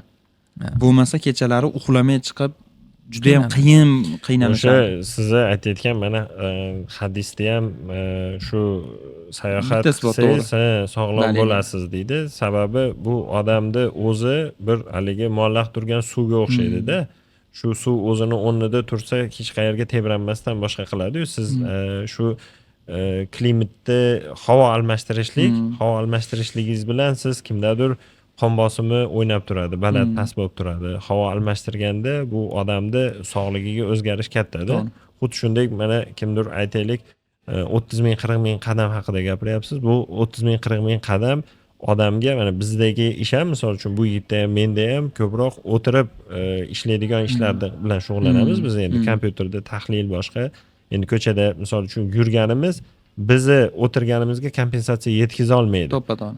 Bu yerda o'tirib haligi yo'qotgan kuchimizni, chunki aslida odamdagi oyoqdagi shu tomirlari shu yurakka qo'shimcha haydashi nasoslarda sizni butun taningizdagi shu qon tomirlari sakrasheniya bo'lib turib, odamda mana varikoz kasalligi bo'ladi. Shu o'sha yurmaganligidan, o'tirganligidan boshqadan kelib chiqadigan kasallikda. Bu narsa o'sha ko'p yuradigan odamlarda umuman haligi kuzatilmaydigan kasallik. Shuning uchun havo almashtirishlik bu o'sha shu hadisda kelganda singari sayohat qiling, sog'lom bo'lasiz yoki sihat topasiz degan narsa ham shu yerda murod shu. Bugun yaxshi yashash uchun nima qilish kerak? Endi ikkovlaringga ham savol. Akam javob beradi endi birinchi. Yaxshi yashash uchun nima qilish kerak? Yaxshi yashash uchun bugun emas, 100 yil oldin ham shu mashaqqatli mehnat bo'ladi. Odam mehnat qilgandan keyin yaxshi yashaydi. Boshida endi haligi o'zini ustida ishlash kerak. Agarda siz o'zingiz ustida ishlamasangiz, sizni boshqa odam sizdan ko'ra yaxshiroq mashaqqatli ishlaydi, o'qiydi, o'rganadi, boshqa bo'ladi. Shuni evaziga keyin u odam o'ziga bir ruscha qilib aytganda podushka, fundament bo'ladi. Qaysidir o'zingizga bir zaxira yaratib olasizda. O'sha birinchi siz pulni topasiz, keyin siz o'sha topgan pulingiz sizga keyin qo'rg'on qilish kerak aslida. Ba'zi birgida haligi islom shariatida ham bir qoralanadigan narsa bor, bir tamagirlik degan narsa borda, kimdadir hasad bo'lishi mumkin. Odamzod kimidir mashaqqatini ko'rmasdan maishatiga baho beruvchilar borda. Aslida misol uchun kimidir ko'rasiz, yaxshi yuribdi yoki chiroyli kiyinadi, chiroyli mashinada yurar, balki hashamatlik, misol uchun telefon ishlatar aytaylik, qayerdadir misol uchun yaxshi dam olishi mumkindir, lekin u demakki o'shanga yarasha mehnati bor. Men mana bu o'zimni haligi komandadagi bolalarga ham juda ko'p haligi takrorlayman. Kimidir 100 ming dollarlik mashina haydab kelgan odamni unga past baho bermaslik kerak-da. Demak, o'sha 100 ming dollarlik mashinani olgan odamda 100 ming dollarlik qarichi bor. 100 ming dollarga erishguncha bo'lgan bosib o'tgan tajribasi bor. U odamni shu haligi muvaffaqiyatiga nimadir erishganda, mana o'zingizdan qolar gap yo'q, o'zingiz aytyapsiz. Otangiz qilgan kasb, shu mebel sohasini yaratgan, sizga o'rgatgandir, balki sexlari qolgandir. O'shani sizga samaralik sizga berganki, siz keyinchalik bu yo'nalishda akangiz bilan siz birgalikda davom ettiryapsiz. O'sha yerda sizga berilgan ta'lim bu o'zay bo'lganda. Albatta. Lekin siz mana juda ko'pchilikni ko'rganmiz. Kimdir otasidan qolgan katta boylik qolgan bo'lsa, u boylik turish bermaydi. Kechirasiz, 1 yilda tugaydi. Milliard pul bo'lsin tugaydi. Chunki siz o'sha hashamatda, o'sha yo'sinda siz o'sha pullarni sarflab boring, tugaydi, u yetmaydi. Mana bitta sayohatga chiqsangiz qancha mablag'laringiz ketadi. U mablag'dan qaytanga siz o'sha yerda O'zbekistonda bo'lmagan o'sha paytingizdagi topadigan pulingizdan ayrilib ketasiz. Albatta. 2 barobar deganda. Albatta. Meni o'ylashimcha shu bir yaxshi yashash uchun avvalo odam ma'lum bir o'zini o'sha insonni ulg'ayib shu pikiga chiqadigan davrgacha mashaqqatli mehnatni qilish kerak. Haligi yalqovlik bilan, haligi dangasalik bilan ana qilmaslik kerak deb o'ylayman. Keyin o'sha haligi o'ziga yaratgan shu qo'rg'on bilan, podushka bilan, o'sha fundament bilan keyin qo'shimcha tortib ketadi deb o'ylayman. Endi sizga takrorlaymiz. Bugun yaxshi yashash uchun nima qilish kerak? Akamning fikrlariga 100% qo'shilaman. Mehnatsiz rohat bo'lmaydi. Uni kattalar aytgan. Endi men hozir o'zim hali yoshman, hali bir katta ishlar bir qo'llatib qo'yganimizni yaxshi yashash uchun bir nimalardir o'rgatadigan emasman, lekin o'zimning fikrlarimni agar aytadigan bo'lsam, qattiq mehnat qilish kerak. Avvalo shu ota-onasini duosini olib, chunki qattiq mehnat qilyapti turgan insonlarni ham ko'rdimda, ota-onasini rozi qilmagan. 1-2 bo'lmadi. Shuning uchun ota-onasini duosini olib, to'g'ri yurib, shu bilgan sohasida ishlagan yoki o'qigan sohasini yaxshi shug'ullanib, hali ko'pchilik mana hozir bitta uxlab turib boy bo'lib qolishni Tez orzu boyib qilyapti-da. Erta bir uxlab tursangiz boy bo'lib qolsa, ayniqsa ko'p yoshlar. Oxirgi paytda hali istoriyalar ham qo'ydim, uni ko'rganmisiz, yo'qmisiz? Shunaqaga qiziqadiganlar ko'payib ketdi, to'g'rimi? Mana ko'ryapmiz Instagramda odamlar gapirishidan, nimalardan bilasiz. Soxta ko'rsatilayotgan narsalarga ishonish. Ha, ishonishyapti. Yo'q, men keyin lekin- o'sha narsaga ham mana ko'pchilik haligi o'zimiz qo'limizda ishlaydiganlarga ham aytaman-da, haligi biznes mashinalar ham haligi aura berib yubordida odamlarga. To'g'ri. Unday qilsang, bunday bo'lib ketasan, haligi shu darajada haligi vaynlar chiqib ketdiki, bitta odamni men 1 million dollarlik qilib qo'ydim desa, yondagi sherigi undan oldin qancha puli bor desa, 1 milliard puli bor edi dedi-yu, haligi davlat teskariga yurgizdi. U birdaniga tez boyib ketishi mumkinlik bu juda ham past-da. Endi hali omadlilik, aytaylik siz 1000 tonna sement oldingizda, ertasiga 1000 tonna 1000 so'mdan olgan bo'lsangiz, ertasiga 1700 bo'lgan bo'lsa, 70 barobar foyda olgan bo'lsangiz-da, misol uchun 70% daromad, bu juda ham haligi kam hollarda uchraydigan hol. Ha, bu. Aslida lekin bu sekin pog'ona topilgan bir boylik, bir mehnat evaziga bo'ladi deb. Mana meni mana shu hozir mana Instagramga chiqamiz-ku. Sayohatlar qo'yaman, to'g'rimi? Mana mashinalarda aqa boraman, baqa boraman, mana bu joyga keldim, mana bu joyda ovqatlanyapman deb endi ana shu borgan joylarimni ko'rsatishim kerak. Bu o'zi meni ishim. Avvalo. Agar men ularni ko'rsatmasdan, kamda qo'ying, nimaniga kelganimni ko'rsatmay qo'yaver desam, men qayerdan pul topaman? Bu Ular chunki maqtanish uchun emas. Bu maqtanish uchun, bu meni ishim. Boryapti turgan sizlar ham sayohat qilsalaringiz, mana shu joylarga ko'rasizlar deb turib, tushuntirib, emotsiya berishim kerak. Endi odamlar uni mana ko'p yoshlar yozadi, boshqa qiladi, gapirishadi. Undan keyin boshqalar gaplashganda kimdir baribir u gaplar keladi-da. Zo'r yuribdi, maza qilyapti, Maqtanyapti deydi. Yo'q, maqtanyapti masalaga. Yaxshi hayotga havas qilib gapiradi. Lekin bu o'zini o'zi bo'lib qolmadi deyman-da. Vaqti kelganda qo'pol bo'lsa ham aytaman. Mol boqqanman, 9 ta molim bo'lardi. Men uchun ularga qarash juda ham katta, kim uchundir ozgina. Men uchun katta mashaqqat bo'lgan. Maktab paytida mana bilasiz, maktabda to'g'risi yurishda ham yorvorganmiz, lekin bilmaydik, maktabdan qaytib mol boqardim, qaytib to'g'risi bizni shunaqangi sharoitlar bo'lgan. Ko'mir olishga vaziyatlar bo'lmagan. Ko'mirga pul ketmasin deb Hayot bir xilda molni, go'ngdan kerak bo'lsa tappi qilgan vaqtlarim juda ko'p bo'lgan. Bir marta, ikki marta bo'lib qolmagan, yillar davomida bo'lgan. Ana shu mehnat qilganman men. Keyin shu yoshligimizda hamma haligi o'ynagani u joyga boradi, bu joyga boradi. Hali maktab davri, kollej paytlarida-da. Men hech qayerga bormaganman deyarli ana shu paytlarda. Nima? Chunki bizda mana bilasiz, vaqtimda soda zavodimiz bor edi. Ana shu qurilish paytlariga meni shu yoshligim to'g'ri kelib qolgan. Juda katta qiyinchiliklar bo'lgan, katta qarzlar, katta bosim. Endi men ularda 100% his qilmaganman. Endi dadam, akamlar bosh bo'lgan, lekin uni ta'siri menga ham bo'lgan. Chunki ularda ancha-muncha ishlarini men yosh bo'lib turib qilishimga to'g'ri kelgan. Hali mayda juda baribir kimdir qilish kerak bo'lgan ishlarda, hali xodim olib qilinadigan ishlar xodimga pul ketmasin deb turib men qilganman ishlarni. Shunchalik haligi pulga ehtiyotkorlik bilan iqtisod qilish uchun, iqtisod qilish uchunki, lekin Xudoga shukr yaxshi ham bo'lgan ekan. Yaxshi ham bo'lgan ekan. Ana shular qilganmiz, mana boshqa bo'ldi. Tajriba ham bo'lgan. Otam erta o'tib ketdi, ana shular bizga maktab bo'lib qoldi deb o'ylayman. Soda zavod buzildi, adashmasam. Buzildi, boshqa proyektlar o'ylayapmiz. O'zi har bitta muvaffaqiyatga borishlikka odam borguncha o'zi ko'p yutkizishlar bo'ladi-da. O'sha yutkizishlar bo'lmasa, siz u muvaffaqiyatga erisha olmaysiz-da. Bu bitta biznesga kirish uchun ham baribir sizga tavakkal kerak. Tavakkal qilishlik uchun siz haligi o'sha biznesda yoki o'ylab turgan bir rejangizni amalga oshirish uchun yutkiza bilishingiz kerak. Aytaylik, yoningizda bitta it tursa, u sizni faqat haligi tishlamaguncha yoki haligi bolani ham qo'yib yoradi-yu, borma kuyasan deydi. Qo'lni kuydirmaguncha u o'sha narsani kuydirishini bilmaydi-yu. Siz uni o'zingizda his qilishingiz kerak, keyin u sizga haligi ta'sir o'tkazadi. Ko'pincha aytaman, nimagadir erishish uchun nimadandir voz kechish kerak deb o'z maqom bor, hali. Ko'p ishlataman, rosa o'rinli narsa. Hayotda ham ishlaydi. Hayotda nima qiyin? Hayotda nima qiyin aka?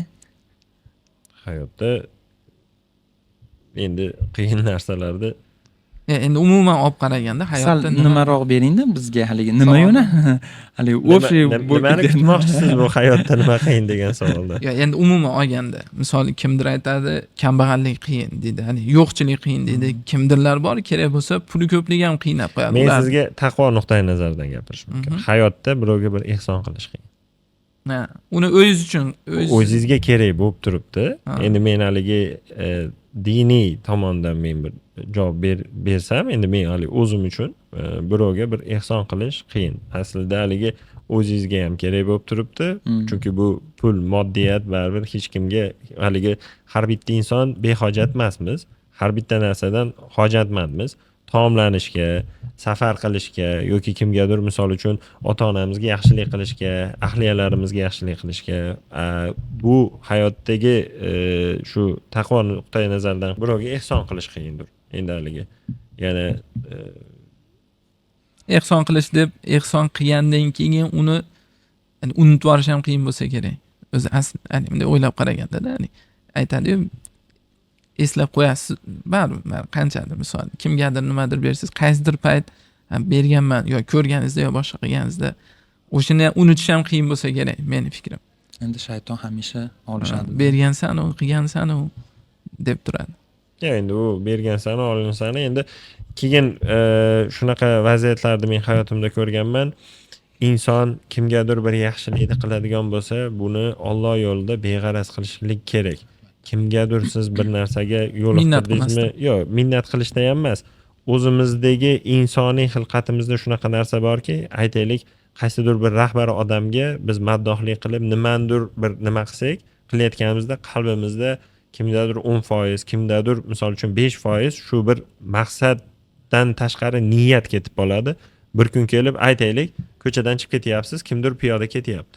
Piyoda ketayotgan bo'lsa, haligini mashinaga olib ketyapsiz-da, bir kun kelib, bu endi oddiy usuli. Bir kun kelib, men ham piyoda bo'lib qolsam, mana shu bola olib ketar degan fikr xayolingizdan o'tadigan bo'lsa, siz o'zingiz asli Cobaltda ketyapsizmi yoki Lacetti'da ketyapsizmi, Captiva'da ketyapsizmi, siz o'zingizga oldinlikni so'ramayapsiz-da, orqaga o'zingizga tilak bildirib qo'yapsiz. Men ham biror kun mana shu bir qoqinib qolsam yoki mashinasiz bo'lib qolsam, yomon niyatda o'zimizga aytib qo'yapmiz. Beg'arazlik qilinadigan bo'lsa, o'ylaymanki, siz misol bu do'stimizga bir beg'araz bir biron bitta qoqinib qolgan joyda yo'q qo'lingizdan kelgan paytda bir yordam bersangiz, o'zingizni Alloh taoloning oldidagi darajangiz yuqorilashadi. Chunki siz ham, bu ham, men ham, hammamiz ham Allohga bir otaga farzand qanday ulug' bo'lsa, undan-da yuqori darajada ulug' bir maxluqmiz. Demoqchiman, u ertaga Allohning oldida darajamiz ko'tariladi deb o'ylayman.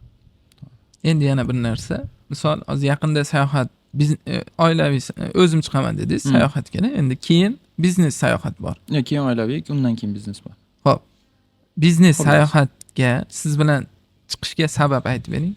Misol 3 ta desam, endi sanab aniq qiyin bo'lishi mumkin. Sayohat, siz biznes sayohat demoqchisiz, 10 kishini bu kishi olib borib aylantirib keladimi? Guruhli turlarimiz. Yoki biznes sayohat borib qayerdadir bir narsani sotib olishga yo'llaydi. Yo'q, unaqa emas. Guruhli turlarimiz aytyapsiz. Travel bo'yicha. Sayohat, dam olish bo'yicha faqat. Guruhli turlarimizda siz men bilan nima yutadi? Qarang, mana misol, siz boshqa davlatlarga sayohat qilmagansiz, Saudiyadan boshqa. Yo'q. Hozir misol Tailandga deylik. Borgiz kelib ketdi. Ko'ryapsiz, mana Instagramda videolar ko'p chiqyapti-da, borgiz kelyapti. Shu hozir turpaket olib ketaverasizmi? Men shaxsan ketaveraman. Qo'rqmayman. Chunki eplashimni aqlim yetadi. Meni hisobga olmaganda boshqa odamlar. O'zi umuman hamda, bu mana tajribasiz insonlar. Meni bu aytmoqchi, bizni umumiy bitta tanishimiz bor. Siz oldingizga olib boramiz, qanday sindirib bera olasiz? O'z bilan yoningizga baylab olib keta olasiz. Shuni aytmoqchi. Ko'ndirib olasiz o'sha odamni. Biz xullas ko'ndira olmayapmiz. Jimon olib kelinglar deb. Xullas, chaqiramiz. Guruhli turlarimizni men bilan sayohat qilib turib yutishi, aytaman, men oddiy tur paket sotmayman, men ularda yaxshi sayohat qilishida ko'makchi bo'laman. Ya'ni nima? Menda boradigan shahari bo'yicha to'liq informatsiyalar bor. Kerak bo'lsa tarixigacha. Biz endi men asosan Osiyo davlatlariga olib boryapman, sababi boshqa davlatlar hali uzoq yoki qimmat chiqadi. Hali u tomonlarga guruhli turlar qilganim yo'q. Asosan Osiyo davlatlarida deyarli hamma Osiyodagi borish kerak bo'lgan joylarga men borib bo'lganman, ma'lumotim bor. Va guruhga men shunaqangi teramanki odamlarda. Sizni tersam, sizga yaqin, sizga tanish insonlarni olaman. Umuman boshqa insonlar olmayman. Chunki men nimani o'ylayman? Sayohatga borgandan keyin sayohatda odamning ko'ngli qandaydir o'ta noziklashib ketadi. Juda bir komfort ko'p talab qilib sal birovni hali bitta gap ko'p, ikkita gap ko'p, bitta kam gap deydimi? Shunaqangi bo'lib qoladi. Chunki u notanish odamlar bilan maza qilib sayohat qila olmasligi mumkin deb turib, tanish bilishini, o'rtog'ini, qudasi bo'lsa, shunaqa bo'lsa, katta yoshliklar shunaqa qilib teraman. Hamisha hamma sayohatlarimiz muvaffaqiyatli yakunlanyapti. Keyin xullas bormoqchi bo'lsa, Qayerga? qaysi davlatga boradigan bo'lsa, hozir qayerga ketyapsiz? u hali lokatsiya aniq emas endi. Gruppa yig'iladi. Ha, lekin meni hozir shunaqangi klientlarimda shunaqangi men qayerga ketishimga qiziqib bo'lmay qoldi. Ketsa bo'ldi deyapti. Borsak bo'ldi. Ha, borsa bo'ldi, maza qil. Chunki hammasida maza qilishyapti odamlar. Ha, Qayerga bilyapti. borsa maza qilyapti. Malayziyaga borsa maza qilyapti, Ozarbayjonga borsa maza qilyapti, Turkiyaga borsa maza qilyapti, Dubayga borsa maza, hammasida maza bo'lyapti. Hammasi rozimi? Nima deb? Hammasi rozi. O'z Norozisi yo'q. Ha. Shunaqa haligilar farzand o'rnida ko'rib shunaqangi duolar qiladi, ishonasizmi? Men ko'zimga yosh kelib ketadi. Men shuning uchun yuribman. Bo'lmasa o'ylang, 20 ta yosh katta insonlarda qiyin. ancha munchasini toqati ko'tarmaydi. Bo'lib ayollar bo'lsa. Ayollar hammasini o'zini xarakteri bor, hammasini o'ziga yarasha dardi bor sayohatda. Kimnidir oyog'i og'riydi, kimnidir davleniyasi oshib ketadi, yana kimnidir boshqa Bir ikki kun, uch kun yotib, birov bilan hamxona bo'lib, Ha, hushi qiyin. kelib, haligini Oson yomon emas. ko'rib qolsa, uni almashtirishning boshqa xonadagi qo'yaverasiz, o'ziga yarasha nimalari bor. Biz ana videolarda eng zo'r joylarni qo'yamiz. Endi yomon joy bo'lmayapti, Xudoga shukr, bo'lmasin ham iloyim. Lekin ularga har bittasiga yoqadigan gap so'zlar, chunki hammasi pul to'lab kelyapti, boryapti men bilan. Hammasi yoqadigan so'zlarni ishlatib, ularni ko'yniga qarab to'xtab, bu nimani yaxshi ko'ryapti, bu nimani yaxshi ko'ryapti deb. Chunki men mana bu joyga boramiz desam, u joy kimgadir haligi Erishdi. qiziqmas. U charchagan bo'lsa, unga yoqmaydi. Qo'ying, ertaga boraylik deydigan bo'lsa, kimdir rosa borgisi kelyapti turgan bo'lsa, ikkalasini ham ko'yniga yo'l topib, gap topaman-da. Keyin olib boraman ham. Xullas, qisqa qilib aytganda, men bilan sayohatga chiqadigan insonlar oshiqcha pul sarflamaydi. Xatolar qilishmaydi. Vaqtidan unumli foydalanishadi. Chunki ko'pincha borib yotishadi, mehmonxonada ko'pincha zerikib, chunki ularga motivatsiya beradigan odam to'xta, mana bu joyda mana bu joy bor deb qiziqarli qilib uni tushuntirib, yetkazib, ana shu joyga olib boradigan odam yo'q bo'lsa, iloji yo'q, yotib o'tkazib yuboradi-da vaqtini. Bir orada dengizni bo'yiga chiqib turib, maza qilib bitta choy ichib qaytib keladi. Ovqatlanadi, yotadi. Bo'ldi, shu bo'lib qoladi. Chunki ular ma'lumotlar bilmasa, lokatsiyalarni bilmasa, u joyda qanaqangi qiymatga egaligini bilmagandan keyin borgisi ham kelmaydi. Kerak bo'lsa, misol mana muzeylarga kiradigan bo'lsa, pul sarflamaydi, qo'yur deydi. Qiymatini bilmasa agar. Haligi nimani Rahimberdi domlani bitta bir anaqasi bor. Bu kishi aytmoqchi, o'sha yerda qiymatini bilishmaslik to'g'risida bitta savdogar deydi, 30 marta Istanbulga borgan ekan deydi. Istanbulga 30 marta borgan ekan deydi. Keyin o'sha odamdan so'radim deydi. Rahimberdi domla tanidinglarmi? To'g'ri, Bir haligi chiroyli ma'ruza qilib, nima Toshkent shahar bosh imomi qozi domlasi ham bo'lgan. Juda o'sha odamdan qasiga haligi mehrim boshqacha tinglayman. Keyin o'sha odam aytadi, Istanbulga 30 marta borgan, endi u biznes maqsadida borgan, endi ko'plari borsa ham baribir Aya Sofiyaga, misol uchun Sultonahmetga bu yoqqa kiradi-yu. Lekin islom dunyosiga juda bir muhim odamlarning ham yerda qabri bor-da. O'sha yerda Abu Ayyub Ansoriyni qabri bor Istanbulda. O'sha qabriga borganmisan deb so'radim deydi. Yo'q deyapti-da. U Abu Ayyub Ansoriy shu Madinadagi Rasululloh sollallohu alayhi vasallamga bayat keltirgan haligi sahobalardan bo'lib, birinchi bo'lib haligi siyratda haligi tarixlarni o'qisanglar, birinchi marta Makkadan Madinaga Rasululloh kelganlarida hammasi o'zini uyiga olib kirib mehmon qilaman, meni uyimda tunasin boshqa deganda, u kishi aytadiki, meni tuyam qayerda to'xtasa, o'sha odamni uyiga kirib tunayman deydi. O'sha Abu Ayyub Ansoriy nimadan xalifaliklar davri boshlanganda nimani Konstantinopolda ishg'ol qilish uchun 92 yasharlik boboy odam fath qilish uchun shu Konstantinopolda shu Vizantiyaga kelib urush qilayotganda o'sha Istanbulni olganda o'sha yerda o'lgan bo'ladi.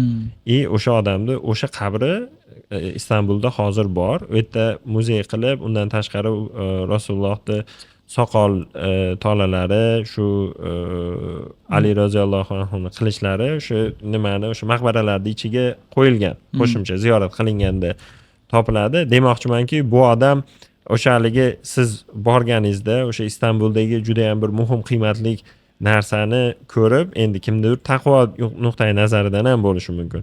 Hattoki qaysidir turklarni xonlari, turklarni o'sha podsholari, mana bizda bilsangiz nimaga bir ishga kirishganda har bitta davlatni prezidenti Qur'onga kelib turib qasamyod qiladi. Qasamyod qiladi. Turklardagi podsholar borib turib bayat berishganda qabrini ustida Qur'onda oldida anaqa haligi xalqi uchun, boshqa uchun haligi to'g'ri yurishlikda qasamyodini o'sha Abu Ayyub Ansoriyni qabrini ustiga borib turib nima qilganlar bor. Allohga va'da beradi. Endi u nima deydi? Unga qasamyod qilmaydi. O'shani guvohligida, vaznida, o'shani haligi nimasida vaj qilib aytadi, vaj qilib aytadi. Shuning uchun siz aytmoqchi, o'sha yerga borgan odamga endi hamma ham misol uchun dinidan, e'tiqodidan, kimdir o'sha o'zini qarashlari yuzasidan kelib chiqadi har bitta narsa, qiziqishlari. O'shuning uchun o'sha narsa ham juda ham muhim. Meni shu gapingizga qo'shimcha qilaman. Har safar shu Turkiyaga sayohat qilganimizda, sayohatchilarga olib borganimda Eyüp Sulton o'sha jomi deyiladi. Albatta o'sha joy eng top lokatsiyalarda turadi. Albatta o'sha joyga olib boraman. Men mikrofonla olganman endi, chunki odamlarga endi odam ko'p bo'ladi. Eshitmay qolishi. Gidga o'xshatib turib o'sha videolari ham bor. Uni o'sha Instagramlarga qo'yganmiz. Eyüp Sultonni oldin u tarixlarini bilaman, chunki payg'ambarimiz sollallohu alayhi vasallam bitta chala bo'lib qolib ketdi. Ana shu tuya to'xtaganda 6 oy yashaydi ana shu sahobaning uyida. Ana shu joylari keyin u Rasululloh aytadiki, men pastda yotaman dedi. Uyi 2 qavatli bo'ladi-da. Keyin Abu Ayyub al-Ansoriy, "Yo'q, biz sizni ustingizda turamizmi, yo Rasululloh?" deydi. O'zini yotog'ini bo'shatib beradi. Keyin bo'shatib beradi. Deganda, "Yo'q, menga kelib ketuvchilar ko'p bo'ladi. Shuning uchun menga birinchi qavat qulay" deydi. Javobga. Keyin kechasi bilan ana shu al-Ansoriy hazratlari ayoli bilan uxlamay chiqib devorga yopishib turishadi. Keyin ertalab shu, "Yo Rasululloh, biz shunaqangi hijolat bo'ldik. Siz tepaga chiqasiz" degandan keyin Rasululloh tepada yotadi. Shu narsalarni aytib berib nima qilsam ko'pchilikning ko'ziga yosh keladi-da. Shunaqangi insonni oldiga kelyapsizlar. Oldin bilib olinglar kim oldiga kelib turganlaringizni deb turib ko'pincha tushuntirib, ana shu yerda mazaz qilib keyin olib kiraman. Sayohatga pul qayerdan?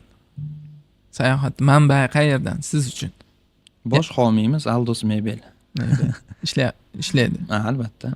Aldos Mebel, lekin endi hozirgi kunda guruhli sayohatlarimizni pulini o'zidan chiqaraman. Lekin bundan katta foyda yo'q. Foyda yo'q. Endi sekin-sekin rivojlansa pul topadi, lekin hali bu biznes pul topmaydi. Foyda endi o'zingiz birga chiqib, lekin mana boshqalarga sotsam foyda qilamiz. Endi shu o'zi buni maqsadim hech kim qilmagan ishni qilish kerak. Qilib turib shu guruhli sayohatga uyushtirgan edim. O'zimizcha biz ham mana podkast olyapmiz. Shunaqa qilib hech kim qilmagan ish deb. Endi mana O'zbekistonda deyarli birinchilardan bo'lib olib chiqqanman deb bemalol ayta olaman. Chunki men Dubayga olib chiqqanimda 2023-yilda hali hech kim unaqa mana boshqa Toshkentdan yoki boshqa travellar hali olib chiqmagan edi, ko'rmaganmiz. Yo'q edi. Keyin qolganlar olib chiqdi. Xullas birinchi Dubayga olib chiqqanman. Mana tur firma ochganimdan keyin meni maqsadim shunaqa bo'lganki, guruhli sayohatlar qilaman, o'zim olib yurib ko'rsataman, aylantiraman, keyin tanilaman, mashhur bo'lib, keyin qolganlarga sotib turib foyda qilaman dedim. Aqlli, o'zimcha aqlli xud qilaman dedim. Keyin odamlar mendan ham aqllilik qilyapti-da, ular yo deyapti, tayyor o'zi chiqyapti deyapti, biz ham o'zi bilan chiqamiz deb men bilan chiqishmoqchi bo'lyapti. Chunki ko'rishyapti, ham kam pul sarflaydi, ham qulay sayohat qiladi. Maza qilib aylanib kelishyapti. Qiyinchilik yo'q. Ular chunki sayohat hech narsani o'ylamaydi. Men bilan sayohat qiladigan insonlar qanday tursam chiroyli rasmga tushaman. Ashuni o'ylab bersa bo'ldi-da, boshqa hech narsani o'ylashmayapti. Endi men ham nima qilmoqchiman? Endi qimmatroq bo'ladi narxlar. Komfort xohlayapsizmi? Demak, qo'shimcha to'lov. Shu nimaga o'tyapmiz? VIP samolyotlar ham qo'yishyapti safarlarga. Bizga hali ancha bor, lekin endi hozir mana VIP sayohat qilyapmiz. Maza qilib sayohat qilish uchun endi narxlarni oshiramiz. Endi bu guruhli turlarimizdan foyda yo'q edi. Endi bundan foyda qilamiz degan nima o'ylash fikrlar bo'lyapti. Lekin boshqa sayohatlar mana nimasi shu mebel ishlab chiqarishim bor, shundan daromad qilamiz. Xo'p.